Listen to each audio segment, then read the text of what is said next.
Governor, and I want to thank you as well for all you do. You know, and the IBW is one of the outfits that, as they say in Claymont, Delaware, that brung me to the dance. And they're the best in the world, and really great seeing you all working together. Dr. Keller and the NREL team, thanks for welcoming me here. And Governor, it's good to see you again and your whole team. Lieutenant Governor Primavera, Attorney General, Secretary of State, you know, you got the Mayor Hancock, I think he's here, he was here, I thought I saw him earlier today. I want to thank you for the welcome to Denver and for making the trip out here. And my friends in Congress, Chairman Baker, thank you for being here. My team, we have the Energy Secretary Jennifer Granholm, who I always say, were she born in America and not Canada, she'd be standing here as president. But she's doing a heck of a job for me and for the country. And a proud electric car driver as well. And also the former secretary and former mayor of Denver, Federico Pena, a good friend of mine who's here. There you go, friend. Good to see you, pal. While I couldn't be here, I wanted to mention that the senator and my nominee for ambassador to Mexico is Ken Salazar. And I'm glad to see Congressman Perlmutter and Nuggies and Crow. I want to thank you all. You have other places to be, I know. And three good friends who wanted to be here in Washington today right now. You know, there's a lot. Senator Bennett and Hickenlooper and Congressman DeGette, they're all in Washington doing what they have to do. When you look, look at who you've heard from, it's clear. Whether you're an engineer or at a lab bench, or an IBW worker working on a combine, a turbine. When you work for a power company or a small construction business, everyone has a role to play, and everyone is building a clean energy future and a stronger economy, because that's what it's about. And we need everyone's contributions. We need everyone's contributions. Yesterday, I saw firsthand the devastation of the Caldor fire in California as we flew over in a helicopter. And the last 2 weeks, I traveled to Louisiana, New York, and New Jersey, to see the destruction from Hurricane Ida. More people killed in New York with flooding, 20 inches of rain, and what's happened up there, than were killed when 178-mile-an-hour winds hit Louisiana. Extreme weather, we're seeing, is only going to come more frequently and with more ferocity. And we're blinking code red as a nation, and we really are. So far this year, nationwide, there are 44,000 wildfires that have burned nearly 5.6 million acres. That's enough. That's the size of the entire state of New Jersey, burned flat. They've caused billions of dollars in damage and forced tens of thousands of people to evacuate their homes and businesses. And even if it's not in your backyard, you feel the effects, as you mentioned earlier. You turn on the local weather, in addition to telling you what the temperature is and what the precipitation will be, you want to know what the smoke forecast is going to be. When parents fear letting their kid out to play outside, it may trigger an asthma attack. You saw the vicious cycle this summer when heavy rains combined with the burn scar of 2020 Grizzly Creek fire. It resulted in mudslides, as was pointed out, that washed out an entire section of Interstate 70, adding hours of people's drives and cutting off a vital commercial artery. The bottom line is it's everywhere. It's everywhere. Communities that nearly 1 in 3 Americans call home have been struck by weather disasters in just the past few months. Hurricanes in the Gulf Coast are up this eastern seaboard. Wildfires threatening throughout the West and tearing it apart. Droughts and heat waves across the country, devastating farmers and ranchers and draining the Colorado River. In addition to the lost lives shattered, extreme weather cost America last year $99 billion. $99 billion extreme weather cost last year. And it's going to break the record this year. It's going to be well over $100 billion. We know what the driver is, climate change. We know what's causing climate change, human activity. This is no longer subject to debate. And I might add, windmills do not cause cancer.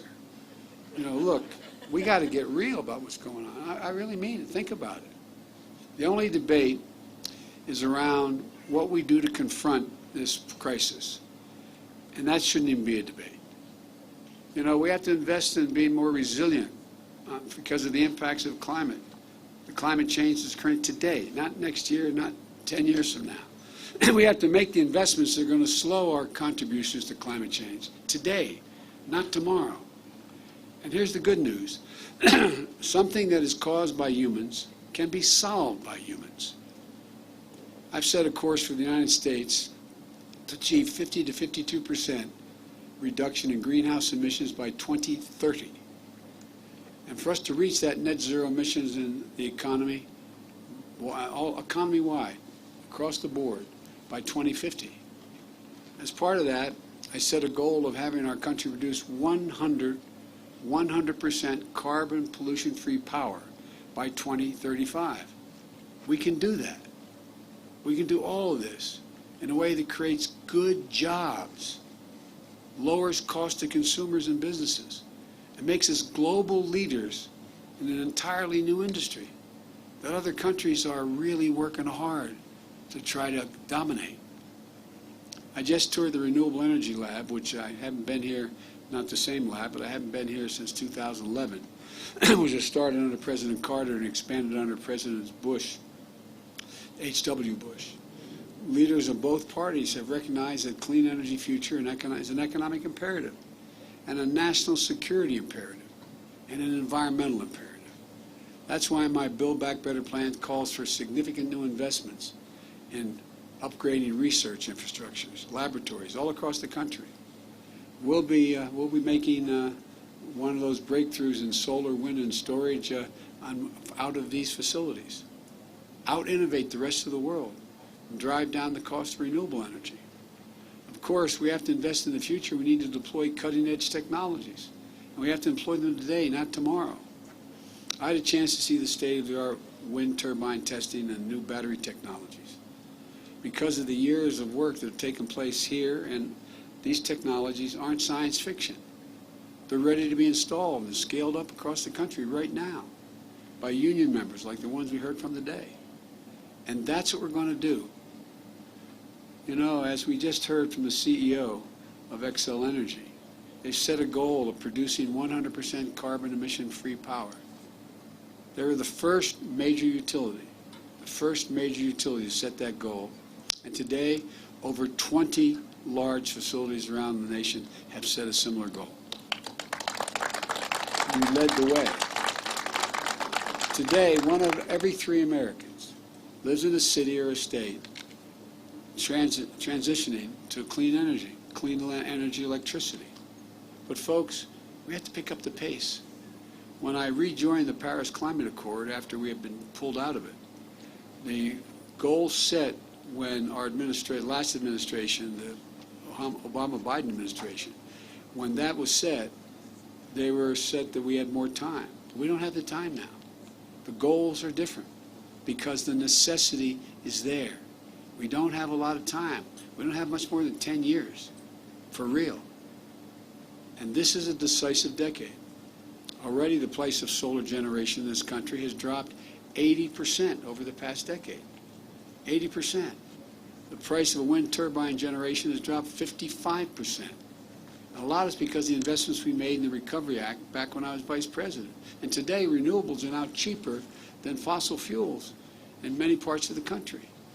Now we need to take the next step of continuing to drive prices down and job creation up. Because those renewable goals create demand for more wind turbines and more installations, solar installations, which means good jobs for workers like Julian and his union brothers and sisters. And you can see why I think that climate change, when I think of it, I think jobs. I had a meeting with over 140 heads of state on the Zoom that we hosted out of the White House. And one of the things by the time I finished, everyone was talking about jobs. It's not about costing jobs. Initially, as you remember, even you guys, I spent a lot of time before I announced my plan meeting with all the unions to convince you all that this is the future. These are where the jobs are. When I say jobs, I'm not talking about $15 an hour. I'm not talking, am I not speaking loudly enough? I can see you having trouble hearing me back there. You know, I'm talking about union jobs, not 15, 20 bucks an hour, 45, 50 bucks an hour benefits. That's going to grow the country too. I've never seen the wealthy do poorly when the middle class does well. That's never happened.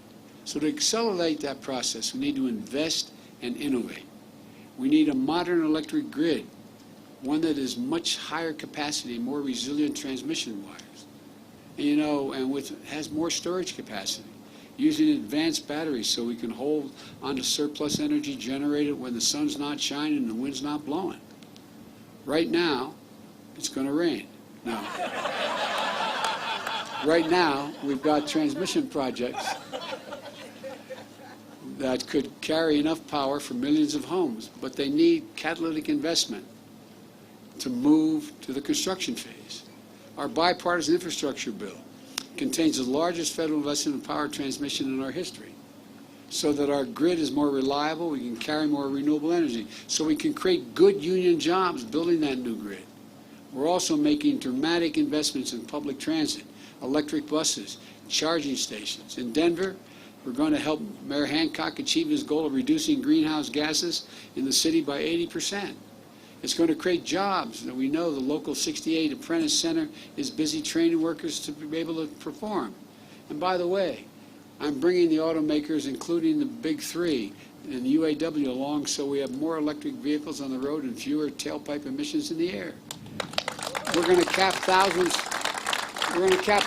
of abandoned oil wells and gas wells leaking methane, threatening public health and communities, and get paid the same price for capping them as was to dig them. We're going to provide support to make our communities, including tribal nations, much more resilient to the impacts of climate change. Every dollar we invest to flood-proof a power station, install power lines underground, winterize a power plant, or to build advanced turbines like the ones here, every dollar we spend saves $6 down the road, because the next time a disaster strikes, flooding is contained, the fire doesn't spread as widely, the power stays on. And these investments can also save lives, save homes, and create good paying jobs for Americans to make our country stronger and more resilient. In fact, experts tell us that the bipartisan agreement we've reached in the American Infrastructure Bill will put 800,000 people to work. 800,000, including plumbers, pipe fitters, electrical workers, steel workers, modernizing roads, bridges, water systems, broadband systems, making high-speed internet available to 85,000 Coloradans who currently don't have it. That's what's in the infrastructure bill. That's already agreed to. And we're negotiating right now for my plan to Build Back Better, which includes additional action to address climate crisis. It includes tax credits that will effectively cut the cost of building utility-scale solar farms by 30%, shorten the time it takes for residential-scale solar systems to pay for themselves in around 8 years, and instead of 8, in less than 5 years. Save consumers $1,250 for electric vehicle like a Ford F-150. By the way, 0 to 60 and 4.1, that's a different. Help us reach the goal of half the new cars sold in America will be electric by 2030, saving billions of gallons of gasoline. And I want to create a civilian climate corps. I've been pushing that for a long time. Similar to the Conservation Corps that President Roosevelt created during the Great Depression, put a new generation of Americans to work, helping us connect and conserve our public lands and become resilient in the process. Yesterday, I visited the National Interagency Fire Center in Idaho, where we coordinate our federal fire response to wildfires. They told me that the Civilian Climate Corps would make an enormous difference by cleaning away combustible underbrush, enable fires to spread by planting trees to fight climate change. In the end, it's not about red states or blue states. A drought or a fire doesn't see a property line. It doesn't give a damn for which party you belong to. Disasters aren't going to stop. That's the nature of the climate threat. But we know what we have to do. We just need to summon the courage and the creativity to do it. Yes, we face a crisis, but we face a crisis with an unprecedented opportunity to create good jobs of the future, create industries of the future, to win the future, to save the planet. Ladies and gentlemen, we can do this. This is the United States of America. There has never been a problem we faced when we set our mind to deal with it we haven't been able to, I mean it literally. Never have we failed to meet an objective we set. And what's happening now with both the industry, government, unions, people around the country, is that we've set a goal. And the goal is achievable. And I promise you, it's going to create great economic growth, reduce inflation, and put people in a place where those beautiful children in the back are never going to have to worry about what we're worrying about right now. So thank you. Remember, there's not a damn thing we're unable to do in America when we come together. Never, ever have we failed. And we're not going to fail now because of all of you. Thank you for everything.